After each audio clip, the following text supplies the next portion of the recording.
ವೇದಿಕೆ ಮೇಲೆ ಇರುವಂತ ಎಲ್ಲ ಮುಖಂಡರಿಗೆ ವಿನಂತಿ ಮಾಡ್ಕೋತೀನಿ, ನೀವು ಮಾತಾಡದೇ ಇದ್ರೆ ಬಹಳ ಒಳ್ಳೇದು, ನಾವು ಮಾತಾಡಕ್ಕಾಗತ್ತೆ.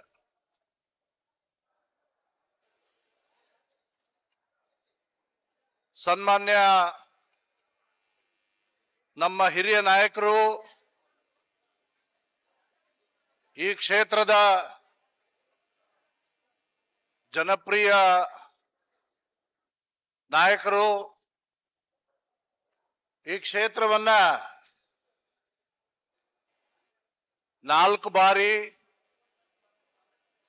ಹಾಗೂ ಅವ್ರ ತಂದೆಯವರು 2 ಬಾರಿ ಪ್ರತಿನಿಧಿಸಿದಂತ ಕುಟುಂಬದ ಹಿರಿಯರು ಆದಂತ ಸಿದ್ದೇಶಣ್ಣ ಅವರೇ,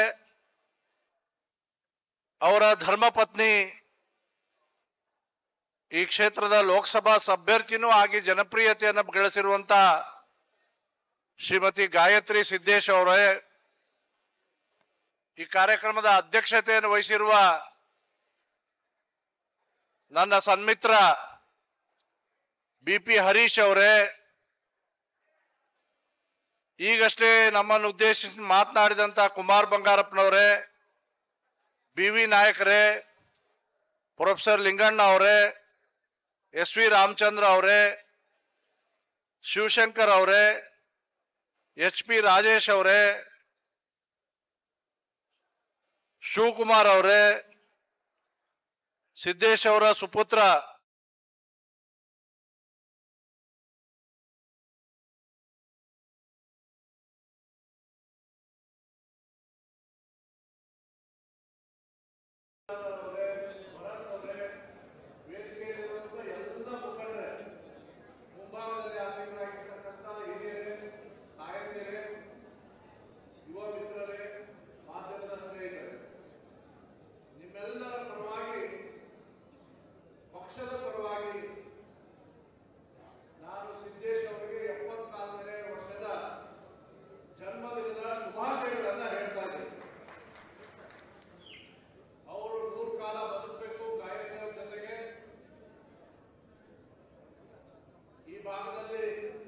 ಹೆಚ್ಚು ಸಮಾಜ ಸೇವೆ ಅವರಿಂದ ಆಗ್ಲಿ,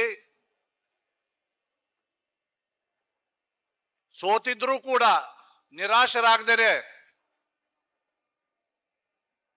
ಪ್ರತಿನಿತ್ಯ ಜನಸಂಪರ್ಕದಲ್ಲಿದ್ದು ಸಮಾಜದ ಕೆಲಸವನ್ನ ಮಾಡ್ತಾ ಇರ್ತಕ್ಕಂಥ ಸಿದ್ದೇಶ್ ಅವರು, ಅವರ ಕುಟುಂಬ ನಮ್ಮೆಲ್ಲರಿಗೂ ಸ್ಫೂರ್ತಿ ಅಂತ ಈ ಸಂದರ್ಭದಲ್ಲಿ ಹೇಳಲಿಕ್ಕೆ ಇಷ್ಟಪಡ್ತೇನೆ. ನಾನು 94ರಿಂದ ದಾವಣಗೆರೆಗೆ ಬರ್ತಾ ಇದ್ದೀನಿ. ಬಿಜೆಪಿನಲ್ಲಿ 94ರಿಂದ ಇದ್ದಾಗಿನಿಂದ, ಅದಕ್ಕಿಂತ ಮುಂಚೆ ವಿದ್ಯಾರ್ಥಿ ಪರಿಷತ್ನಲ್ಲಿ ಇದ್ದಾಗಿನಿಂದ ಕೂಡ ನಾನು ದಾವಣಗೆರೆ ನಗರಕ್ಕೆ ಬಂದಿದ್ದೀನಿ. 94ರಲ್ಲಿ ಬಂದಾಗ ನಮ್ಮ ಪಕ್ಷದ ಪರಿಸ್ಥಿತಿ ಬಹಳ ಚೆನ್ನಾಗೇ ಇರಲಿಲ್ಲ. ನಾನು ಸಿದ್ದೇಶ್ ಅವರ ಹತ್ರ ಹೇಳ್ತಾ ಇದ್ದೆ, ಇದೇ ಕಲ್ಯಾಣ ಮಂಟಪದಲ್ಲಿ ನಮ್ಮ ರಾಜ್ಯ ಕಾರ್ಯಕಾರಿಣಿ 2 ಬಾರಿ ನಡೆದಿತ್ತು. ಹಳೆ ಕಲ್ಯಾಣ ಮಂಟಪ ಅದು. ಈಗ ರಿನಿವೇಟ್ ಆಗಿರ್ತಕ್ಕಂಥ ಕಲ್ಯಾಣ ಮಂಟಪದಲ್ಲಿ ನಾವು ಕೂತಿದ್ದೀವಿ. ಅವತ್ತಿರ್ತಕ್ಕಂಥ ಭಾರತೀಯ ಜನತಾ ಪಕ್ಷವನ್ನ ರಿನಿವೇಟ್ ಮಾಡಿರ್ತಕ್ಕಂಥ ಯಾವ್ದಾದ್ರು ಮಧ್ಯ ಕರ್ನಾಟಕದಲ್ಲಿ ಯಾರು ಒಬ್ರು ನಾಯಕರಿದ್ದಾರೆ ಅಂತ ಹೇಳಿದ್ರೆ ಅದು ಮಲ್ಲಿಕಾರ್ಜುನಪ್ಪನವರು, ನಂತರ ಬಂದಿರತಕ್ಕಂಥ ಸಿದ್ದೇಶ್ ಅವರು. ನಮಗೆ ಶಕ್ತಿ ಇರಲಿಲ್ಲ ಇಲ್ಲಿ ಪಕ್ಷವನ್ನ ಸಂಘಟಿಸುವುದರಲ್ಲಿ. ಮಲ್ಲಿಕಾರ್ಜುನಪ್ಪನವರ ಕುಟುಂಬ ದೊಡ್ಡ ಕೊಡುಗೆಯನ್ನ ನಮ್ಮ ರಾಜ್ಯಕ್ಕೆ ಕೊಟ್ಟಿದೆ, ಬರೀ ದಾವಣಗೆರೆಗಲ್ಲ. ಪ್ರತಾಪ್ ಸಿಂಹ ಅವರು, ಸಿದ್ದೇಶ್ ಅವರು ಲೋಕಸಭಾ ಸದಸ್ಯರಾಗಿ, ಕೇಂದ್ರದ ಸಚಿವರಾಗಿ ಏನೇನು ಸಾಧನೆಗಳನ್ನು ಮಾಡಿದ್ದಾರೆ ಅಂತ ಪಟ್ಟಿಯನ್ನು ಓದಿದ್ರು. ನಾನು ಪಕ್ಷದ ರಾಜ್ಯ ಪ್ರಧಾನ ಕಾರ್ಯದರ್ಶಿಯಾಗಿ 16 ವರ್ಷ ಕೆಲಸ ಮಾಡಿದ್ದೇನೆ. 6 ವರ್ಷ ಸಂಘಟನಾ ಪ್ರಧಾನ ಕಾರ್ಯದರ್ಶಿಯಾಗೂ ಕೆಲಸ ಮಾಡಿದ್ದೇನೆ. ಸಿದ್ದೇಶ್ ಅವರ ಜೊತೆಗೆ ಒಡನಾಟದಲ್ಲಿ ಇದ್ದಂಥವನು. ಅವ್ರ ಕೊಡುಗೆಗಳು ಬಹಳ ಇದೆ ಪಕ್ಷಕ್ಕೆ. ಬಿಜೆಪಿ ಸಮ್ಮಿಶ್ರ ಸರ್ಕಾರ ಬಂದಾಗ ನಾವು ಮತ್ತು ಜೆಡಿಯು ಹೊಂದಾಣಿಕೆಯಾಗಿ 79 ಸ್ಥಾನಗಳನ್ನು ಬಿಜೆಪಿ ಗೆದ್ದಿತ್ತು, 5 ಸ್ಥಾನಗಳನ್ನ ಜೆಡಿಯು ಗೆದ್ದಿದ್ರು. ನಮಗೆ ನೆಟ್ಗೆ ಇರ್ತಕ್ಕಂಥ ಆಫೀಸ್ ಕೂಡ ಇರಲಿಲ್ಲ ಬೆಂಗಳೂರಲ್ಲಿ. ಬೆಂಗಳೂರಿನಲ್ಲಿ ಚುನಾವಣಾ ಕಾರ್ಯಾಲಯ ಮಾಡೋದಕ್ಕೆ ಮೆಜೆಸ್ಟಿಕ್ ನಲ್ಲಿ ಶೇಷಾದ್ರಿಪುರಂ ಅಲ್ಲಿ ಜಾಗ ಕೊಟ್ಟಿದ್ದು ಸನ್ಮಾನ್ಯ ಸಿದ್ದೇಶ್ ಅವರು. ಆ ಜಾಗದ ಪ್ರಭಾವದಿಂದ ಪಂಚವಟಿ ಅಂತ ಹೆಸರಿತ್ತು. ಇವತ್ತಲ್ಲಿ ಹಾಸ್ಪಿಟಲ್ ಇದೆ. ಅದೇ ಯಡಿಯೂರಪ್ಪನವರಿಗೆ ಟ್ರೀಟ್ಮೆಂಟ್ ಕೊಡುತ್ತೆ ಆ ಹಾಸ್ಪಿಟಲ್ ಅಲ್ಲಿ. ಆ ಜಾಗದಲ್ಲಿ ಭಾರತೀಯ ಜನತಾ ಪಕ್ಷ ಹೆಚ್ಚು ಸ್ಥಾನವನ್ನ ಗೆದ್ದಂತ ಸ್ಥಳದಿಂದ ಆ ಚುನಾವಣೆಯನ್ನ ನಡೆಸಿದ್ವಿ.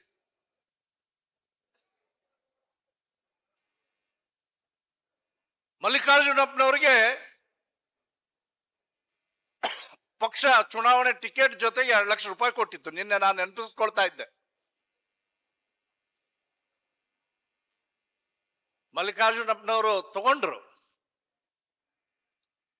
ಎಡಗೈಯಿಂದ ತಗೊಂಡು ಬಲಗೈ ವಾಪಸ್ ಪಕ್ಷಕ್ಕೆ ಕೊಟ್ಟು, ಇನ್ಯಾವ್ದಾದ್ರು ಒಳ್ಳೆ ಅಭ್ಯರ್ಥಿ, ಗೆಲ್ಲುವಂತ ಅಭ್ಯರ್ಥಿ ಇದ್ರೆ ದಯವಿಟ್ಟು ಇದನ್ನ ಅವರಿಗೆ ಕೊಟ್ಬಿಡಿ, ನಾನು ಸಶಕ್ತನಾಗಿದ್ದೇನೆ, ಬಿಜೆಪಿ ಖರ್ಚು ಮಾಡುವಂತ ಶಕ್ತಿ ನನಗೆ ಭಗವಂತ ಕೊಟ್ಟಿದ್ದಾನೆ, ನಾನು ಖರ್ಚು ಮಾಡ್ತೇನೆ ಅಂತ ಹೇಳಿ ಆ 2 ಲಕ್ಷ ಅಷ್ಟೇ ಅಲ್ಲ, ಅದರ ಜೊತೆಗೆ ಇನ್ನು 16 ಲಕ್ಷ ಜೋಡಿಸಿ ಕೊಟ್ಟಂತ ಒಬ್ಬ ಮಹನೀಯರು. ನನಗೆ ಚೆನ್ನಾಗಿ ಗೊತ್ತಿದೆ, ಯಡಿಯೂರಪ್ಪನವ್ರು ನಮ್ಮ ಪಕ್ಷ ಬಿಟ್ಟು ಹೊರಟಂತವ್ರು ಹೋಗಿದ್ರು, ಮತ್ತೆ ಯಾಕೆ ಬಂದ್ರು ಗೊತ್ತಿಲ್ಲಪ್ಪ.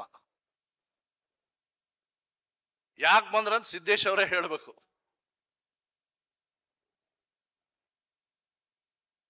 ಕಾಂಗ್ರೆಸ್ಸಿನ ಮನೆ ಬಾಗ್ಲ ಬಡ್ದಿದ್ರು, ಶಿವಶಂಕರ್ ಅವರೇ ನಿಮ್ಮನೆ ಬಾಗ್ಲಾನು ಬಡ್ದಿದ್ರು.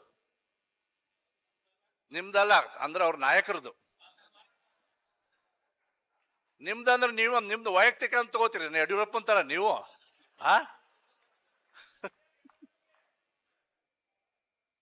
ನಿಮ್ಮ ನಾಯಕರ ಮನೆ ಬಾಗಲ ಬಡ್ದಿದ್ರು. ಅದನ್ನು ಯಾರಾದ್ರೂ ತಡೆದಿದ್ದಾರೆ ಅಂತ ಹೇಳಿದ್ರೆ, ಮತ್ತು ತಡೆಯೋದಷ್ಟೇ ಅಲ್ಲ, ನಿಮ್ಮನ್ನು ಈ ರಾಜ್ಯದ ಮುಖ್ಯಮಂತ್ರಿ ಮಾಡೋ ಜವಾಬ್ದಾರಿ ನಾನು ತಗೊಳ್ತೇನೆ, ಅದೆಷ್ಟೇ ಖರ್ಚು ಬರಲಿ ನಾನು ಮಾಡ್ತೀನಿ ಅಂತ ಪಣ ತೊಟ್ಟಿರ್ತಕ್ಕಂಥವ್ರು ಸಿದ್ದೇಶ್ ಅವರು. ಅವತ್ತು ಲೀ ಮೆರಿಡಿಯನ್ ಹೋಟೆಲ್ ನಲ್ಲಿ ಏನ್ ನಡೀತು ಅಂತ ನನಗೂ ಚೆನ್ನಾಗಿ ಗೊತ್ತಿದೆ. ಯಡಿಯೂರಪ್ಪನವ್ರು ಮುಖ್ಯಮಂತ್ರಿ ಆಗ್ಬೇಕನ್ನೋದು ಕಾರಣ ಅಂತ ಹೇಳಿದ್ರೆ ಅನೇಕರಿದ್ದಾರೆ, ಅದರಲ್ಲಿ ಮುಂದಾಳತ್ವ ತೆಗೆದುಕೊಂಡಿರ್ತಕ್ಕಂಥವ್ರು ಸಿದ್ದೇಶ್ ಅವರು.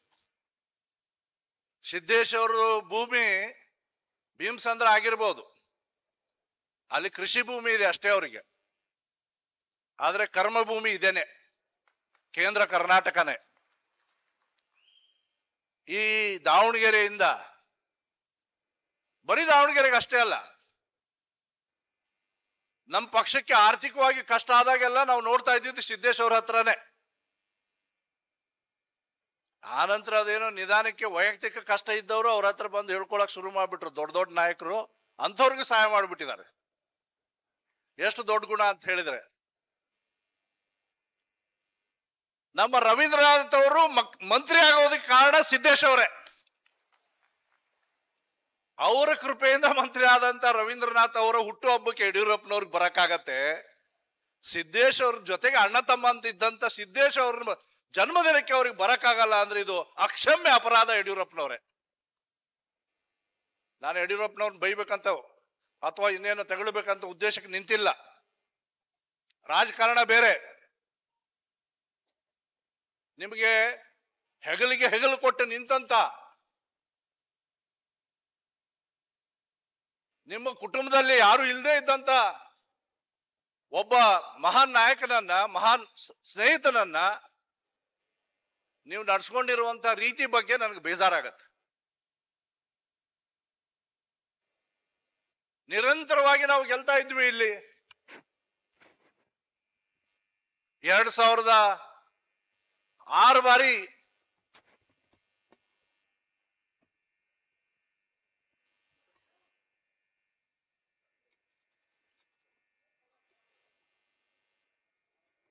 ಏನಪ್ಪಾ ನಿಮ್ ರೇಣುಕ ಸ್ವಾಮಿ ತರ ಇದೆ ಇದು ಮೈಕ್.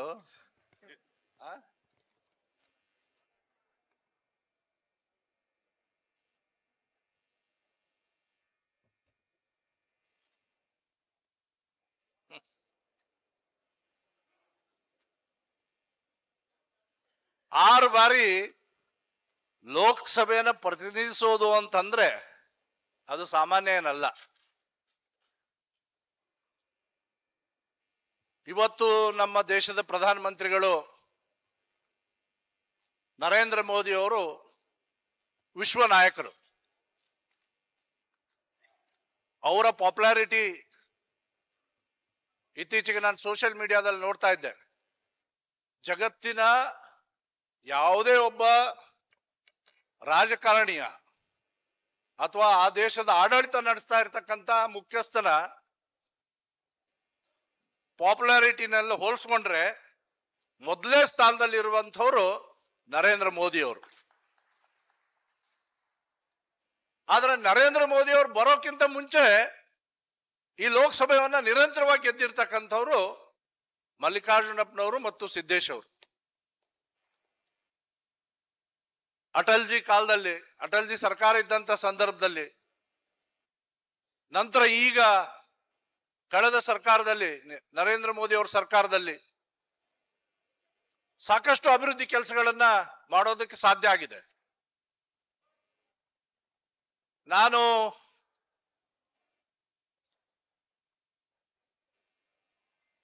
ಪಕ್ಷದ ಸಂಘಟನೆಯಲ್ಲಿ ತೊಡಗಿದ್ದಂಥವನು ಹೆಚ್ಚು.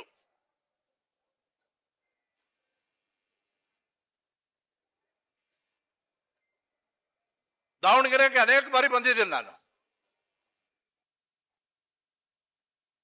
ಇಲ್ಲಿರ್ತಕ್ಕಂಥ ಪಕ್ಷದ ಒಳಗಿನ ಸಮಸ್ಯೆಗಳನ್ನು ಬಗೆಹರಿಸೋದಕ್ಕೆ ಬಂದಿದ್ದೇನೆ, ಕೇಳೋದಕ್ಕೂ ಬಂದಿದ್ದೇನೆ, ಸರಿಪಡಿಸುವಾಗೂ ಬಂದಿದ್ದೇನೆ, ಸರಿ ಇಲ್ಲದೆ ಇರುವಾಗೂ ಬಂದಿದ್ದೇನೆ. ದಾವಣಗೆರೆಯ ಅಥವಾ ಕರ್ನಾಟಕದ, ಕೇಂದ್ರ ಕರ್ನಾಟಕದ, ಮಧ್ಯ ಕರ್ನಾಟಕದ ಆಧಾರ ಸ್ತಂಭ ಅಂತ ಹೇಳಿದ್ರೆ ಅದು ಸಿದ್ದೇಶ್ ಅವರು ಅಂತ ಹೇಳಿದ್ರೆ ತಪ್ಪಾಗ್ಲಾರ್ದು. ಅವರಿಗೆ ಯಾರು ಅನ್ಯಾಯ ಮಾಡಿದ್ರು ಗೊತ್ತಿಲ್ಲ ನನಗೆ.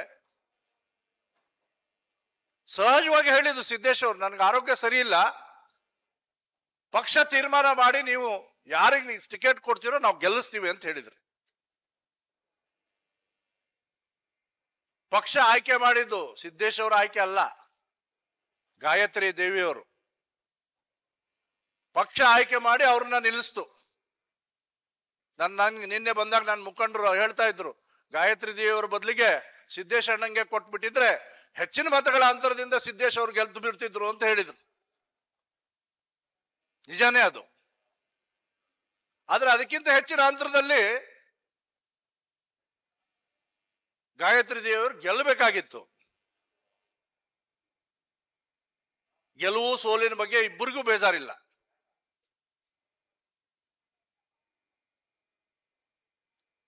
ಸೋತ ನಂತರನೂ ಪಕ್ಷದ ನಿರಂತರವಾಗಿ ಕೆಲಸ ಮಾಡ್ತಾ ಇದ್ದಾರೆ. ಅನೇಕ ವಿಚಾರಗಳನ್ನು, ಆಂತರಿಕ ವಿಚಾರಗಳನ್ನು ನಮ್ಮ ಹತ್ರ ಬಂದು ಹೇಳಿದ್ದಾರೆ. ಮುಂದಿನ ದಿನಗಳಲ್ಲಿ ಪಕ್ಷ ಸರಿ ಹೋಗ್ಬೇಕಂದ್ರೆ ಇಂತಿಂತ ಕ್ರಮ ಕೈಗೊಳ್ಬೇಕು, ಇದನ್ನ ಸರಿಪಡಿಸ್ಬೇಕು,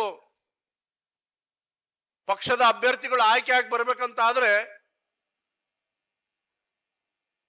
ಯಾರು ಪಕ್ಷದ ವಿರುದ್ಧ ಕೆಲಸ ಮಾಡ್ತಾ ಇದ್ದಾರೆ ಅವ್ರ ಮೇಲೆ ಕ್ರಮ ಆಗ್ಬೇಕು, ಹೊಂದಾಣಿಕೆ ರಾಜಕಾರಣ ನಡೆಯಲ್ಲ ಅಂತ ಮಾತನ್ನ ಹೇಳಿದ್ದಾರೆ.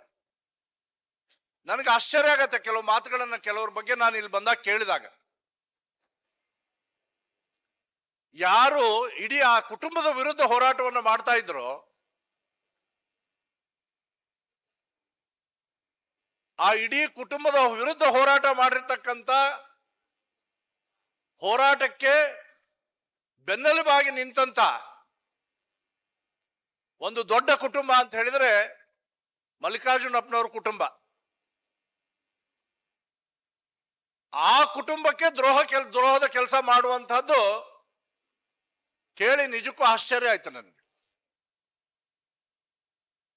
ಶಕ್ತಿ ಸಾಕೋಗೋದಿಲ್ಲ ಅಂತ ಹೇಳಿ ನನಗೆ ಚೆನ್ನಾಗಿ ನೆನಪಿದೆ, ರವೀಂದ್ರನಾಥ್ ಅವರ ಬದಲಿಗೆ ಮಲ್ಲಿಕಾರ್ಜುನಪ್ಪನವ್ರನ್ನ ಒಪ್ಪಿಸಿ ಅವ್ರನ್ನ ಲೋಕಸಭಾ ಕ್ಷೇತ್ರದ ಅಭ್ಯರ್ಥಿಯನ್ನಾಗಿ ಪಕ್ಷ ಮಾಡಿತ್ತು. ಆ ನಂತರ ಬಿಜೆಪಿಯಲ್ಲಿ ಎಲ್ಲರೂ ಸೇರಿ ಪಕ್ಷವನ್ನು ಗಟ್ಟಿ ಮಾಡುವಂತ ಕೆಲಸ ಮಾಡಿದರು. ಇವತ್ತು ವೇದಿಕೆ ಮೇಲೆ ಪ್ರೊಫೆಸರ್ ಲಿಂಗಣ್ಣ ಅವರು ಇದ್ದಾರೆ.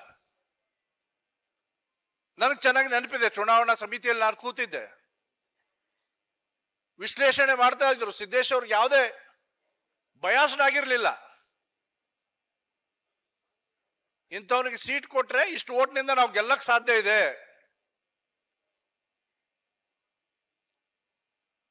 ಇಂಥವನ್ನ ಗೆಲ್ಸುವಂತ ಅಭಿಪ್ರಾಯ ಜನರಲ್ಲಿದೆ, ಕಾರ್ಯಕರ್ತರು ಇವ್ರಿಗೆ ಕೊಟ್ರೆ ಮನಸ್ಸಾಗಿ ಕೆಲಸ ಮಾಡ್ತಾರೆ,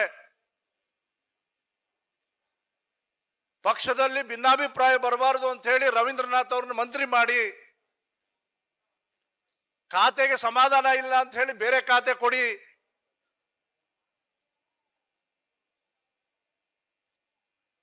ಇನ್ಯಾರು ಇಲ್ಲಿ ಹೇಳಿಕೆಗಳನ್ನು ಕೊಡ್ತಾ ಇದ್ದಂಥವ್ರನ್ನ ಕ್ರಮ ಕೈಗೊಳ್ಳಿ. ಯಾವತ್ತೂ ಸ್ವಂತದ ಬಗ್ಗೆ ಸಿದ್ದೇಶ್ ಯೋಚನೆ ಮಾಡಲೇ ಇಲ್ಲ. ಪಕ್ಷದ ಪರವಾಗಿ ಪಕ್ಷವನ್ನ ಬಲಪಡಿಸುವ ದೃಷ್ಟಿಯಿಂದ ಬರೀ ದಾವಣಗೆರೆ ಒಂದೇ ಅಲ್ಲ, ನನಗ್ ಚೆನ್ನಾಗಿ ಗೊತ್ತಿದೆ, ಸಿದ್ದೇಶ್ ಅವರು ಹೇಳ್ತಾರೋ ಇಲ್ಲೋ ಗೊತ್ತಿಲ್ಲ, ಶಿಕಾರಿಪುರದಲ್ಲೂ ಗೆಲ್ಲೋದಕ್ಕೆ ಕಾರಣ ಸಿದ್ದೇಶ್ ಅವರ ಕೈ ಇತ್ತು. ಅಲ್ಲಿ ವ್ಯತ್ಯಾಸಗಳನ್ನು ಸರಿಪಡಿಸಿರುವಂತಹ ಅನೇಕ ಉದಾಹರಣೆಗಳು ನನಗೆ ಗೊತ್ತಿದೆ. ಅನಂತಕುಮಾರ್ ಯಡಿಯೂರಪ್ಪನವ್ರ ಜೊತೆಗೆ ನಾನು ಬಹಳ ಹತ್ತಿರದಿಂದ ಕೆಲಸ ಮಾಡಿರ್ತಕ್ಕಂಥವನು. ಅವರ ಮಧ್ಯೆ ಇದ್ದಂತ ಭಿನ್ನಾಭಿಪ್ರಾಯಗಳನ್ನು ಸರಿ ಮಾಡಿಸೋ ಸಲುವಾಗಿ ಸಿದ್ದೇಶ್ ಅವ್ರನ್ನ ನಾವು ಕೇಳ್ಕೊಳ್ತಿದ್ವಿ, ಸ್ವಲ್ಪ ಯಡಿಯೂರಪ್ಪನ ಸರಿ ಮಾಡ್ರಿ ಅಂತ. ಮಾನಸಿಕವಾಗಿ ಅಥವಾ ಅಧಿಕಾರಕ್ಕೋಸ್ಕರ ಅಥವಾ ಇನ್ಯಾವುದೋ ಕಾರಣಕ್ಕೋಸ್ಕರ ಬೇಜಾರು ಪಡ್ಕೋತಾ ಇದ್ದಾರೆ, ಯಾರಿಗಾದ್ರೂ ಹೇಳ್ಬೋದು ಅಂತ ಹೇಳಿದ್ರೆ ಅದು ಸಿದ್ದೇಶ್ ಅವ್ರಿಗೆ ಹೇಳ್ತಿದ್ವಿ. ಈ ಮಾತು ನನಗೆ ಅನಂತಕುಮಾರೇ ಹೇಳ್ಕೊಟ್ಟಿದ್ದು. ನೀನ್ ಮಾತು ಕೇಳಕ್ಕಿಲ್ಲ ಯಡಿಯೂರಪ್ಪನವರು, ನಿನ್ ಸಿದ್ದೇಶ್ ಅವ್ರ ಮಾತು ಹೇಳಿಬಿಟ್ಟು ಅವ್ರ ಕಡೆಯಿಂದ ಮಾತಾಡ್ಸೋರಿಗೆ ಅಂತ. ಅದಕ್ಕೆ ಪಕ್ಷದೊಳಗೆ ಇಂಟರ್ನಲ್ ಲೂಬ್ರಿಕೇಶನ್ ಅಂತ ನಾವು ಹೇಳ್ತೀವಿ. ರಾಜ್ಯ ಮಟ್ಟದ ಅನೇಕ ಸಮಸ್ಯೆಗಳಿಗೆ ಲೂಬ್ರಿಕಂಟ್ ಆಗಿ ಕೆಲಸ ಮಾಡಿರ್ತಕ್ಕಂಥವ್ರು ಸಿದ್ದೇಶ್ ಅವರು. ಆ ಕುಟುಂಬಕ್ಕೇನೆ ಇದು ಅನ್ಯಾಯ ಮಾಡಿರ್ತಕ್ಕಂಥದ್ದು ಯಾರು ಸಹಿಸ್ಕೊಳ್ಳಿಕ್ ಸಾಧ್ಯ ಇಲ್ಲ. ಆದ್ರೆ ನಾನು ವಿಶ್ವಾಸವನ್ನ ವ್ಯಕ್ತಪಡಿಸ್ತೀನಿ ಇಲ್ಲಿ, ಯಾವುದೇ ಕಾರಣಕ್ಕೂ ನಿನ್ನೆ ನಾನು ದಾವಣಗೆರೆಗೆ ತಡರಾತ್ರಿ ತಲುಪಿದೆ. ಎಷ್ಟು ದೊಡ್ಡ ಗುಣ ಸಿದ್ದೇಶ್ ಅವ್ರದ್ದು ಅಂತ ಹೇಳಿದ್ರೆ, ಈ ವಯಸ್ಸಿನಲ್ಲಿ 74 ವಯಸ್ಸಿನಲ್ಲಿ ನಾನು ರಾತ್ರಿ ಬರೋವರೆಗೂ ಕಾದು ಊಟ ಮಾಡಿ ಬಂದಿಲ್ಲ ಅನ್ನೋ ಕಾರಣಕ್ಕಾಗಿ ನನ್ನ ಜೊತೆಗೇನೆ ಊಟ ಮಾಡುವಂತ ಒಂದು ದೊಡ್ಡ ಸೌಜನ್ಯ ಕೆಲಸ ಏನಾದ್ರು ಮಾಡ್ತಾರೆ. ನನ್ನ ಒಬ್ಬನ ಬಗ್ಗೆ ಅಲ್ಲ, ಇದು ಅನೇಕ ಕಾರ್ಯಕರ್ತರ ಅಭಿಪ್ರಾಯ ಸಿದ್ದೇಶ್ ಅವ್ರ ಬಗ್ಗೆ ಇದೇ ಇರೋದು. ಆ ರೀತಿ ಒಬ್ಬ ಪಕ್ಷದ ಒಬ್ಬ ಧುರೀಣ. ನಾನು ಸಿದ್ದೇಶ್ ಅವರಲ್ಲಿ ವಿನಂತಿ ಮಾಡ್ಕೊಳ್ತೀನಿ, ಇಲ್ಲಿರ್ತಕ್ಕಂಥ ಆಂತರಿಕ ವಿಚಾರಗಳ ಬಗ್ಗೆ ನೀವು ಧೃತಿಗೆಡುವಂತ ಅವಶ್ಯಕತೆ ಇಲ್ಲ, ಕಟ್ಟಿಲ್ಲ, ಗೊತ್ತು ನನಗೆ. ನೀವು ಧೈರ್ಯವಾಗಿ ಪಕ್ಷವನ್ನ ಮುನ್ನಡೆಸಿ. ನಿಮಗೆ ಇರ್ತಕ್ಕಂಥ ಕೇಂದ್ರದ ನಾಯಕರ ಸಂಬಂಧಗಳು, ಸ್ವತಃ ಪ್ರಧಾನಮಂತ್ರಿಗಳು 3 ಬಾರಿ ನಿಮ್ ಕಡೆಗೆ ಬಂದಿದ್ದಾರೆ. ಒಂದು ದೊಡ್ಡ ಶಿಕ್ಷಣ ಸಂಸ್ಥೆಯನ್ನು ಇಲ್ಲಿ ಪ್ರಾರಂಭ ಮಾಡಿದಿರಿ. ಸಾಮಾಜಿಕ ಕ್ಷೇತ್ರದಲ್ಲಿ ಅನೇಕ ಕೆಲಸಗಳನ್ನು ನೀವು ಮಾಡ್ತಾ ಇದ್ದೀರಿ. ರೈತರಿಗೆ ಸಮಸ್ಯೆ ಆದಂತ ಸಂದರ್ಭದಲ್ಲಿ ಅದು ಅಡಿಕೆ ಬೆಲೆ ಇರ್ಬೋದು ಅಥವಾ ಇನ್ಯಾವುದೇ ಬೆಲೆ ಇರ್ಬೋದು, ಕೇಂದ್ರ ಸರ್ಕಾರದ ಹತ್ರ ಹೋಗಿ ನೀವು ಸರಿಪಡಿಸಿರುವಂತ ಕೆಲಸ ಮಾಡಿದ್ದೀರಿ. ನಿರಂತರವಾಗಿ ಇಲ್ಲಿ ಬಂದಾಗೂ ನಾನು ಗಮನಿಸ್ತಾ ಇದ್ದೆ, ಯಶವಂತ್ಗೆ ಹೇಳ್ತಾ ಇದ್ರು 11:30 ಕಾರ್ಯಕ್ರಮ ಶುರು ಮಾಡಬೇಕಿತ್ತು, ಎಷ್ಟು ಜನ ಶುಗರ್ ಪೇಷಂಟ್ಸ್ ಇದಾರೋ ಗೊತ್ತಿಲ್ಲ, ಅವರೆಲ್ಲ ಬೇಗ ಊಟಕ್ಕೆ ಹೋಗ್ಬೇಕಿತ್ತು, ಕಾರ್ಯಕ್ರಮ ಬೇಗ ಅಂದ್ರೆ ಯಾವತ್ತು ಜನರ ಬಗ್ಗೆ ಚಿಂತೆ ಮಾಡುವಂತ ಒಬ್ಬ ಸಾಮಾಜಿಕ ಕಾರ್ಯಕರ್ತ ಸಿದ್ದೇಶ್. ಅವ್ರನ್ನ ಉಳಿಸ್ಕೊಳ್ಳುವಂತ ಜವಾಬ್ದಾರಿ ನಮ್ಮೆಲ್ಲರದು ಇದೆ. ಹಾಗಾಗಿ ಅಕಸ್ಮಾತ್ ಅಲ್ಲೋ ಇಲ್ಲೋ ಯಾರಾದ್ರೂ ವಿರುದ್ಧ ಮಾತಾಡಿದ್ರೆ ಅವ್ರಿಗೆ ಕರೆದು ತಿಳಿ ಹೇಳುವಂತ ಜವಾಬ್ದಾರಿನೂ ನಮ್ಮ ಮೇಲಿದೆ. ಮಾತಾಡ್ತಾ ಇದ್ದಾರೆ, ಗೊತ್ತು ನನಗೆ. ಕೆಲವರು ಕಿವಿಯಲ್ಲಿ ಮಾತಾಡ್ತಾರೆ, ಇನ್ ಕೆಲವರು ಮೈಕಲ್ಲೇ ಮಾತಾಡ್ತಾರೆ.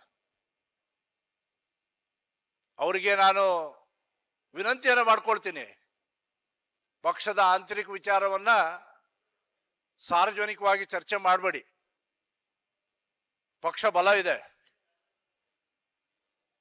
ಸಿದ್ದೇಶ್ ಕುಟುಂಬನೂ ಬಲ ಇದೆ, ಪಕ್ಷ ಬೆಳೆಸುವಂತ ಶಕ್ತಿ ಆ ಕುಟುಂಬದಲ್ಲಿ ಇದೆ. ನಾವು ಕಂಡಿದೀವಿ ಹಿಂದೆ. ಎಲ್ಲರೂ ಜೊತೆಗೆ ಹೊಂದಾಣಿಕೆಯಿಂದ ಹೋದಾಗ ಮಾತ್ರ ಈ ಸರ್ಕಾರದ ವಿರುದ್ಧ ನಾವು ಧ್ವನಿ ಎತ್ತಲಿಕ್ಕೆ ಸಾಧ್ಯ. ಅದ್ಯಾರೋ ಪತ್ರಿಕಾಗೋಷ್ಠಿ ಮಾಡಿ ಹೇಳಿದಾರಂತೆ ಕಾಂಗ್ರೆಸ್ಸಿನ ಶಾಸಕರು, ಹೆಂಗೆ ನೀವು ಬಿಜೆಪಿಯವರು ಕೆಲಸ ಮಾಡಿದ್ರಿ ಅಂತ ಹೇಳಿ. ಕಾಂಗ್ರೆಸ್ನವರು ಚೀಮಾರಿ ಹಾಕುವಂತ ಪರಿಸ್ಥಿತಿ ಬಿಜೆಪಿಗೆ ಬರಬಾರದು. ಕೆಲವು ನಾಯಕರಿಗೆ ಆಂತರಿಕವಾಗಿ ಚಿಂತನೆ ಮಾಡಿ ಅದನ್ನು ಸರಿಪಡಿಸುವಂತ ಕೆಲಸವನ್ನು ಮಾಡ್ಕೊಳ್ಳಿ. ಯಾರನ್ನೇ ಕಾಲು ಎಳೆಯುವಂತ ಅಥವಾ ಪಕ್ಷವನ್ನ ಬಲಪಡಿಸುವಂತ ಕೆಲಸದಲ್ಲಿ ಇರುವಂತವ್ರನ್ನ ಜೊತೆಗಿದ್ಕೊಂಡೇ ಅನೇಕ ವರ್ಷ ನೀವು ಸಹಾಯವನ್ನು ಪಡೆದು ಆ ರೀತಿ ಪಕ್ಷಕ್ಕೂ ಮತ್ತು ಅವ್ರ ಕುಟುಂಬಕ್ಕೂ ತೊಂದರೆ ಮಾಡುವಂತ ಕೆಲಸವನ್ನು ಮಾಡಬೇಡಿ ಅಂತ ಈ ಸಂದರ್ಭದಲ್ಲಿ ವಿನಂತಿ ಮಾಡ್ಕೊಳ್ತೀನಿ. ಈಗಾಗಲೇ ಈ ಸರ್ಕಾರದ ವಿರುದ್ಧ ಉದ್ದ ಹಗರಣಗಳ ಪಟ್ಟಿನೇ ಇದೆ. ಇತ್ತೀಚೆಗೆ ಪ್ರಸ್ತಾಪ ಮಾಡಿದ್ರು, ಕುಮಾರ್ ಅವರು ಪ್ರಸ್ತಾಪ ಮಾಡಿದ್ರು, ಪ್ರತಾಪ್ ಅವರು ಪ್ರಸ್ತಾಪ ಮಾಡಿದ್ರು. ವಾಲ್ಮೀಕಿ ಯಾವುದೇ ಒಂದು ಬಿಜೆಪಿ ಸರ್ಕಾರ ಆಗಲಿ ಅಥವಾ ಕಾಂಗ್ರೆಸ್ ಸರ್ಕಾರ ಆಗಲಿ, ಯಾವ ಪಕ್ಷಗಳು ಇಲ್ಲಿವರೆಗೆ ಸಾರ್ವಜನಿಕರ ಟ್ಯಾಕ್ಸ್ ಅನ್ನ ಪಡೆದು ಚುನಾವಣೆ ಮಾಡಿದ್ದು ನಾನು ಗಮನದಲ್ಲಿ ಇಲ್ಲ ಇಷ್ಟು ವರ್ಷ.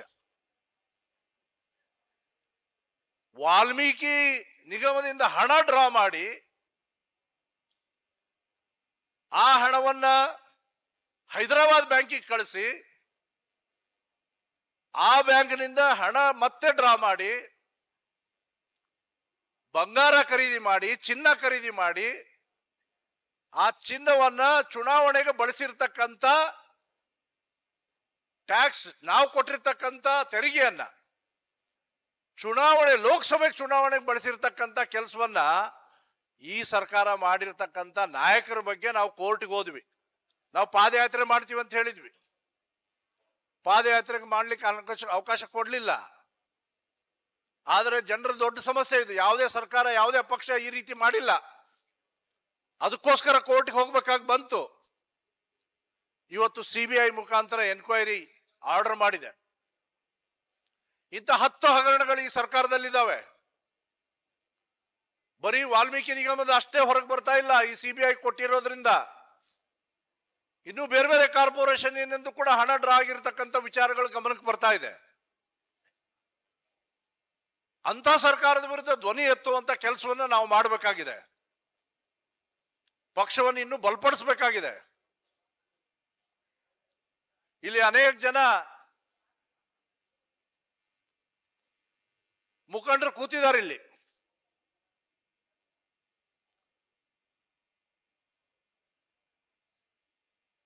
ಪಕ್ಷದ ಹಳೆ ಕಾರ್ಯಕರ್ತರು ಇದ್ದಾರೆ, ಪಕ್ಷದ ಹೊಸ ಕಾರ್ಯಕರ್ತರು ಇದ್ದಾರೆ. ನಮ್ಮ ಶಕ್ತಿ ಇನ್ನು ಹೆಚ್ಚು ಮಾಡಿಕೊಳ್ಬೇಕಾಗಿದೆ.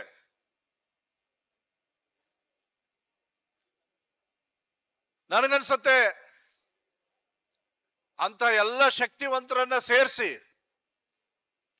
ಸಾಮಾಜಿಕ ಕೆಲಸ ಮಾಡುವಂತ ವ್ಯಕ್ತಿಗಳನ್ನ ಮುಂಬರುವ ದಿನಗಳಲ್ಲಿ ಗುರುತು ಹಚ್ಚಿ ನಾವು ಮುಂದೆ ತರಬೇಕಾಗಿರುವಂತ ಅವಶ್ಯಕತೆ ಇದೆ ಅಂತ ನಾನು ಭಾವಿಸ್ತೀನಿ. ಆ ಶಕ್ತಿ ವೇದಿಕೆ ಮೇಲೆ ಇರ್ತಕ್ಕಂಥವ್ರು ಎಲ್ಲರಲ್ಲಿ ಇದೆ. ನಾವೆಲ್ಲ ಕೈ ಜೋಡಿಸ್ಬೇಕಾಗಿದೆ. ಬೀರ್ಬಲ್ನ ಉದಾಹರಣೆ ನಮ್ಗೆಲ್ಲರಿಗೂ ಗೊತ್ತು. ಆ ದೊಡ್ಡ ಗೆರೆ ಚಿಕ್ಕ ಗೆರೆ ಕೆಳಗೆ ದೊಡ್ಡ ಗೆರೆ ಎಳೆದ್ರೆ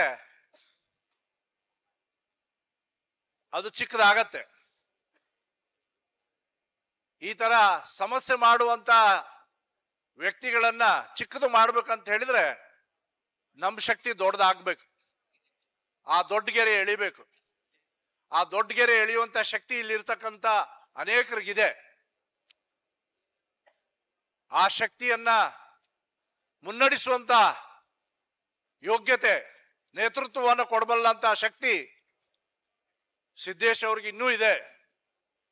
ಹೀಗಾಗಿ ಅವ್ರ ನೇತೃತ್ವದಲ್ಲಿ ಪಕ್ಷವನ್ನ ಬಲಪಡಿಸುವಂತ ಕೆಲಸ ನಾವೆಲ್ಲರೂ ಮಾಡೋಣ. ಸಮಯದ ಅಭಾವ ಇದೆ. ಇನ್ನೂ ಹೆಚ್ಚು ಘಟನೆಗಳು ನನಗೆ ನೆನಪಿಗೆ ಬಂದರೂ ಕೂಡ ಇಲ್ಲಿ ತಮ್ಮೊಂದಿಗೆ ಹಂಚಿಕೊಳ್ಳಿಕ್ಕೆ ಅವಕಾಶ ಆಗದೆ ಇರುವಂತಹ ಸಂದರ್ಭ ಇದು. ಯಾಕಂದ್ರೆ ಸಮಯ ಸಾಕಷ್ಟು ಆಗಿದೆ. ಆ ನಿಮಿತ್ತವಾಗಿ ಬರುವಂತ ದಿನಗಳಲ್ಲಿ ಏನು ಅಡ್ಡಿ ಆತಂಕಗಳು ನಿರ್ಮಾಣ ಆಗಿದೆ ಅವೆಲ್ಲ ದೂರ ಆಗಿ ಇನ್ನೂ ಹೆಚ್ಚು ಪಕ್ಷವನ್ನ ಸಿದ್ದೇಶ್ ಅವರ ನೇತೃತ್ವದಲ್ಲಿ, ನಮ್ಮೆಲ್ಲರ ಹರೀಶ್ ಅವರ ನೇತೃತ್ವದಲ್ಲಿ, ಇನ್ನು ಅನೇಕ ಮುಖಂಡರಿದ್ದಾರೆ, ಯಶವಂತ್ ಜಾಧವ್ ಇದ್ದಾರೆ, ಇಲ್ಲಿ ಅನೇಕ ಹಳೆಯ ಮುಖಗಳು ಕಾಣ್ತಾ ಇದಾವೆ ನನಗೆ. ಅವರೆಲ್ಲರ ನೇತೃತ್ವದಲ್ಲಿ ಪಕ್ಷವನ್ನ ಬಲಪಡಿಸುವಂತ ಕೆಲಸವನ್ನ ಮಾಡೋಣಂತೆ. ಈಗಾಗಲೇ ಹೇಳಿದ್ರಿ ಇಲ್ಲಿ 75ನೇ ಜನ್ಮದಿನವನ್ನ ಈ ತರ ಹಾಲ್ನಲ್ಲಿ ನಾವು ಆಚರಣೆ ಮಾಡೋದು ಬೇಡ. ಈ ಭಾಗದಲ್ಲಿ ದೊಡ್ಡ ಶಕ್ತಿ ಇರ್ತಕ್ಕಂಥ ಸಿದ್ದೇಶ್ ಅವ್ರನ್ನ ಮೋದಿ ಅವರು ಇಲ್ಲಿ ಎದುರುಗಡೆನೆ ಗ್ರೌಂಡ್ ಇದೆ. ಮೋದಿ ಅವರು ಕಾರ್ಯಕ್ರಮ ಮಾಡಿದ್ವಿ ಅಲ್ಲಿ 2014ರಲ್ಲಿ. ಇದೇ ತರ ಪೇಟ ನಮ್ಮೆಲ್ಲರಿಗೂ ಕಟ್ಟಿದ್ರು, ಮೋದಿ ಅವರು ಕಟ್ಕೊಂಡಿದ್ರು ಅವತ್ತು. ನಮ್ಮ ಶಿವಶಂಕರ್ ಅವ್ರಿಗೆ ಯಾಕೋ ಕೇಸರಿ ಕಂಡ್ರೆ ಒಂದ್ ಸ್ವಲ್ಪ ಬೇಜಾರ ಆಗತ್ತೆ, ಆದ್ರೂ ಹಾಕೋತೀನಿ ಅಂತ ಹಾಕೊಂಡಿದ್ದಾರೆ. ಶಿವಶಂಕರ್ ಅವರೇ, ಆದ್ರೂ ಅಲ್ಲ, ಬರೋ ದಿನಗಳಲ್ಲಿ ಭಾರತ ದೇಶದಲ್ಲಿ ಮೊಳಗೋದು ಕೇಸರಿನೇ. ಅದಕ್ಕೆ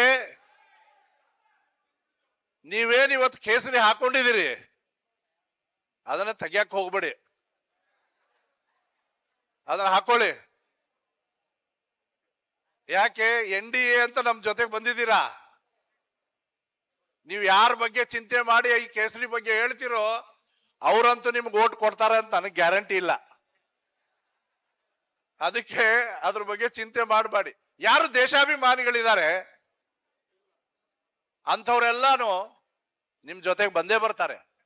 ಯಾಕೆ ನೀವು ನಮ್ ಜೊತೆಗೆ ಬಂದಿದ್ದೀರಿ. ಈಗ ಮತ್ ನಮ್ ಜೊತೆಗೆ ಬಂದ್ಮೇಲೆ ಅವಾಗ ಬಿಟ್ಟು ಹೋಗೋ ಸ್ವಭಾವ ಇದೆ ನಮ್ಮ ಪಕ್ಷದವ್ರಿಗೆ. ಅದನ್ನ ಮಾಡಬೇಡ ಅಂತ ಹೇಳ್ರಿ ಮೇಲ್ನವ್ರಿಗೆ. ನಮ್ ಜೊತೆಗೆ ಇದ್ರೆ ದೇಶ ಇನ್ನೂ ಬಲಿಷ್ಠ ಆಗತ್ತೆ. ಕೊನೆಯದಾಗಿ ಒಂದೇ ಒಂದು ವಿನಂತಿಯನ್ನು ಈ ಸಂದರ್ಭದಲ್ಲಿ ನಾನು ಮಾಡ್ಕೊಳ್ತಾ ಇದ್ದೀನಿ.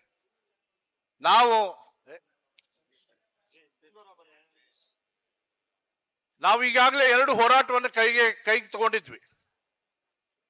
ಒಂದು ವಾಲ್ಮೀಕಿ ಹೋರಾಟವನ್ನ ಕೈಗೆ ತಗೊಂಡಿದ್ವಿ. ಕಾರಣಾಂತರಗಳಿಂದ ಪಾದಯಾತ್ರೆ ಆಗದೇನೆ ಕೋರ್ಟ್ ಅಲ್ಲಿ ಹೋರಾಟ ಮಾಡುವಂತ ಪರಿಸ್ಥಿತಿ ಬಂತು. ಇನ್ನೊಂದು ಹೋರಾಟ ವಕ್ಫ್ ವಿರುದ್ಧ ಮಾಡಿರ್ತಕ್ಕಂಥ ಆಂದೋಲನ. ಬೀದರ್ ಇಂದ ಪ್ರಾರಂಭ ಮಾಡಿ ಉತ್ತರ ಕರ್ನಾಟಕದ ಅನೇಕ ಜಿಲ್ಲೆಗಳಿಗೆ ನಾವು ಹೋಗಿದ್ವಿ. ವಾಸ್ತುಸ್ಥಿತಿ ಏನಿದೆ ಅಂತ ಆ ವರದಿಯನ್ನ ಕೇಂದ್ರದ ಸಂಸದೀಯ ಸಮಿತಿಗೆ ಕೊಟ್ಟು ಬಂದ್ವಿ. ಅದಾದ ನಂತರ ಅಮೆಂಡ್ಮೆಂಟ್ಗಳು ಆಯ್ತು. ಪ್ರಧಾನ ಮಂತ್ರಿಗಳು ಕರ್ನಾಟಕದ ಉದಾಹರಣೆಗಳನ್ನು ಕೂಡ ಅನೇಕ ಸಾರಿ ಕೊಟ್ಟಿದ್ದಾರೆ ವಕ್ಫ್ ವಿಷಯದಲ್ಲಿ. ಅದೇ ರೀತಿ ತಮ್ಮೆಲ್ಲರಲ್ಲಿ ಒಂದು ವಿನಂತಿ, ಬರೋ ದಿನಗಳಲ್ಲಿ ಈ ದೊಡ್ಡ ಸಮಸ್ಯೆ ಆಗೋದಿದೆ. ಅನಧಿಕೃತವಾಗಿ ದಾವಣಗೆರೆಯಲ್ಲೂ ಇರಬಹುದು, ಬೆಂಗಳೂರಿನಂತಲ್ಲೂ ದೊಡ್ಡ ಸಂಖ್ಯೆಯಲ್ಲಿದ್ದಾರೆ, ಚಿಕ್ಕಮಗಳೂರಲ್ಲಿದ್ದಾರೆ, ಹಾಸನದಲ್ಲಿದ್ದಾರೆ, ಕೊಡಗಿನಲ್ಲಿದ್ದಾರೆ, ದಾವಣಗೆರೆಯಲ್ಲಿ ಇರಬಹುದು. ಚೆಕ್ ಮಾಡಿ. ಅಕ್ರಮವಾಗಿ ಬಾಂಗ್ಲಾದೇಶಗಳು ಇಲ್ಲಿದ್ದಾರೆ. ಪಾಸ್ಪೋರ್ಟ್ ಇಲ್ಲ, ವೀಸಾ ಇಲ್ಲ, ಅವ್ರು ಇಲ್ಲಿ ಬಂದು ಸೇರ್ಕೊಂಡಿದ್ದಾರೆ. ಯಾರು ಕೂಡ ಯಾವ ದೇಶದಲ್ಲಿ ಹೋಗಿ ಪಾಸ್ಪೋರ್ಟ್ ಅಥವಾ ವೀಸಾ ಇಲ್ಲದೆ ಇರಕ್ ಸಾಧ್ಯ ಇಲ್ಲ. ಬಾಂಗ್ಲಾದೇಶದಲ್ಲಿ ಹಿಂದೂಗಳ ಪರಿಸ್ಥಿತಿ ಏನಾಯ್ತು, ಭಾರತೀಯರ ಪರಿಸ್ಥಿತಿ ಏನಾಯ್ತು, ಅಲ್ಲಿರೋ ಕ್ರಿಶ್ಚಿಯನ್ರ ಪರಿಸ್ಥಿತಿ ಏನಾಯ್ತು ನಿಮ್ಗೆಲ್ಲ ಗೊತ್ತಿದೆ. ಬರೋ ದಿನಗಳಲ್ಲಿ ಇದೊಂದು ದೊಡ್ಡ ಅನಾಹುತ ಆಗೋದಿದೆ. ಅದಕ್ಕೋಸ್ಕರ ನಮ್ಮ ಭಾರತೀಯ ಜನತಾ ಪಕ್ಷದ ನಾಯಕರೆಲ್ಲ ಸೇರಿ ಇದರ ವಿರುದ್ಧ ಆಂದೋಲನವನ್ನ ಪ್ರಾರಂಭ ಮಾಡಿದ್ದೇವೆ. ಈಗಾಗಲೇ ವಾರ್ ರೂಮ್ ಪ್ರಾರಂಭಿಸಿದ್ದೇವೆ. ನಿಮ್ಗೆ ಆಶ್ಚರ್ಯ ಹೇಳ್ತೇನೆ, ಬೆಂಗಳೂರಿನಲ್ಲಿ ಇಬ್ರು ಸಾಫ್ಟ್ವೇರ್ ಇಂಜಿನಿಯರ್ಸ್ ಗಂಡ ಹೆಂಡತಿ ಕೆಲಸಕ್ಕೆ ಇಟ್ಕೊಂಡಿರೋನು ಬಾಂಗ್ಲಾದೇಶದವ್ರು ಮಕ್ಕಳು ನೋಡ್ಕೊಳ್ಳಕ್ಕೆ. ಮೊನ್ನೆ ಒಂದು ಘಟನೆ ಆಯ್ತು.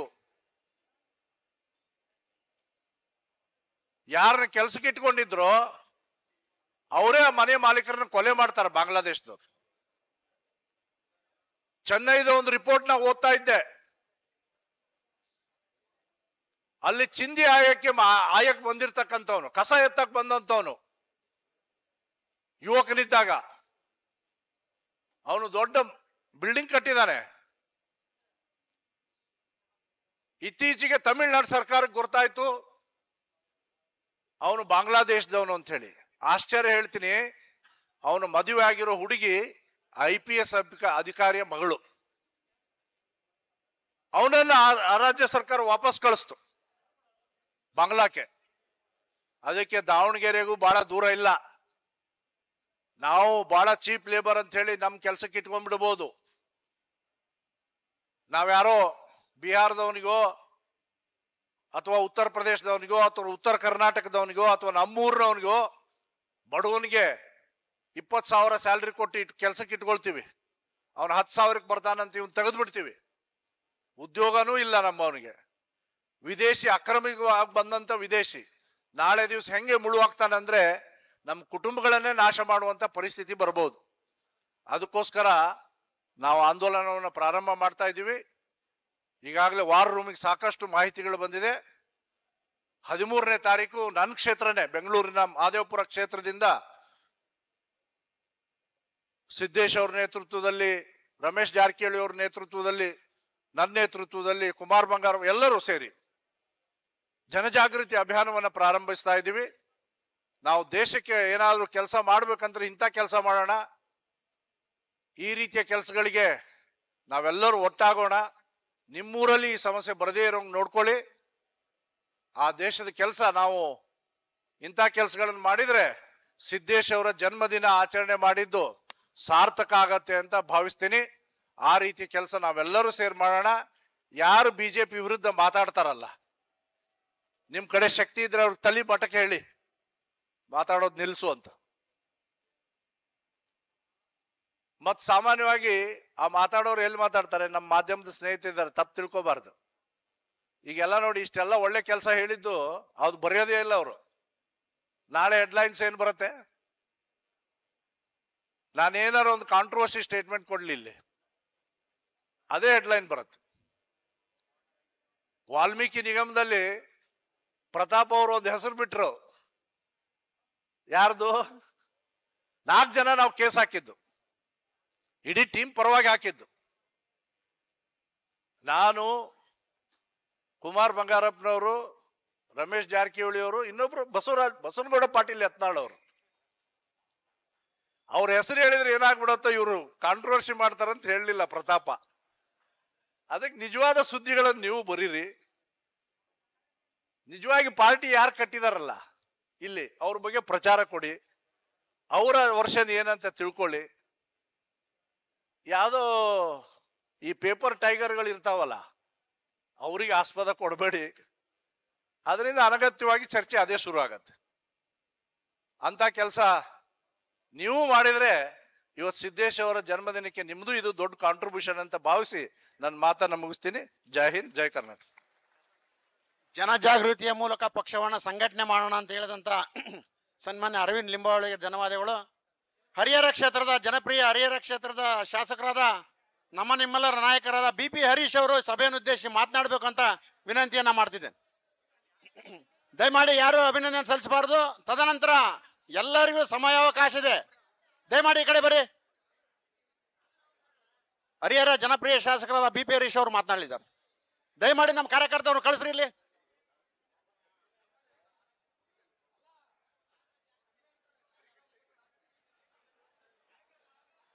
ಭಾರತ್ ಮಾತಾ ಕಿ. ಏನ್ ಊಟ ಆಗಿಲ್ವಾ ಅಥವಾ ಊಟ ಆಗಿದೆ ಗೊತ್ತಾಗ್ತಾ ಇಲ್ಲ. ಭಾರತ್ ಮಾತಾ ಕಿ, ಭಾರತ್ ಮಾತಾ ಕಿ. ದಾವಣಗೆರೆ ಲೋಕಸಭಾ ಕ್ಷೇತ್ರದ